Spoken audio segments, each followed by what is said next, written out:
global burdens of disease and injury in ages 10 to 19 years old. 1 in 25 Americans live with serious mental illness such as schizophrenia, bipolar disorder, or major depression. 1 in 10 people experience a period of major depression. I stated these facts because many people think that 1 in 10 or 1 in 20 can't possibly be them or their children, but I'm here to tell you that it could be. In September of 2018, I became that 1 in 10. I was diagnosed with depression, anxiety, and agoraphobia. Depression is most commonly defined as depressed mood, loss of interest in daily activities. Anxiety is the intense worry and fear about everyday situations. And agoraphobia is social anxiety. So you can imagine how I feel right now. Doing great. Thank you. Wow. Being put in this box with these labels around me felt like I couldn't do certain things because I am agoraphobic, I am anxious, and I am depressed. It made me feel like I couldn't reach my full potential. It put me a step back in my life, and I found myself digging this hole deeper and deeper until I felt like I hit rock bottom.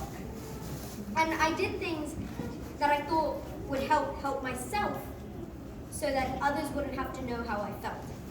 I didn't know how to fix it, I didn't know how to heal, and I didn't know how to get help.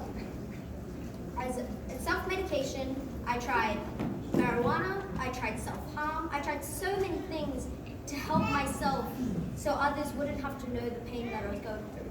I thought telling people the pain that I went through made me selfish. It made me feel like people were going to think I'm overreacting. And it made me feel like a bad person. After having a panic attack at school, it put me in the counselor's office. And talking with counselors, talking with parents, finally helped me realize that I needed help. And to the outside world, I'm Jess. I'm happy, I'm bubbly, I'm bright. But on the inside, what the world doesn't see is the blade hidden in my closet or the marijuana I smoked behind my parents' back. Many people with anxiety and depression don't reach out for help because they're afraid of these judgments that people make often. They're afraid of what people will say about them. They're afraid of what the schools, what their friends will think. But once I finally got help, once I finally got therapy and was put on the right medication, I found different coping mechanisms to help with anxiety and depression. Instead of picking up the blade, I started coloring. Instead of smoking marijuana, I tried meditation. Now, I'm able to get up in the mornings and look forward to my day. And just like everyone else, I have my good days, I have my bad days. But the most important thing is not to wait for the storm to pass, but to learn to dance in the rain. Having depression does not make you weak. It makes you strong because you fight it every single day. This reminds me of a Japanese art called kintsugi. Now, forgive me if I pronounce it wrong. It's when they take broken pieces of pottery and they put it back together with this powdered gold glue. And it's not perfect like it once was, but now it's something better. It's something beautiful. And that reminds me of my life. I may have been broken, but I'm getting put back together differently, but beautifully. The message that I want to share with all young people is that reaching out for help does not make you weak. It does not make you selfish. And it does not mean that others won't like you the same. All young people should know that no matter how big or how small their problems are, that they matter. It's okay to reach out for help, whether it's from a friend, whether it's from a counselor, a teacher, a parent. The point is you matter. The mind matters.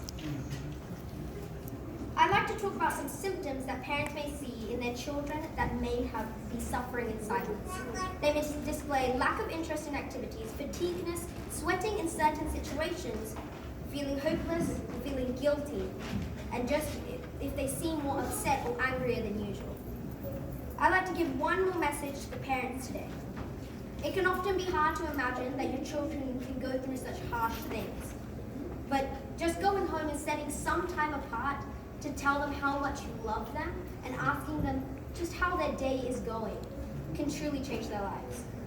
For parents that do have children suffering from mental illness, remember patience. It takes a long time to learn to heal. And through it all, they're going to need support and love, but most importantly, your patience. I'd like to leave off with a simple but informative quote by Winston Churchill. He once said, "If you're going through hell, keep going."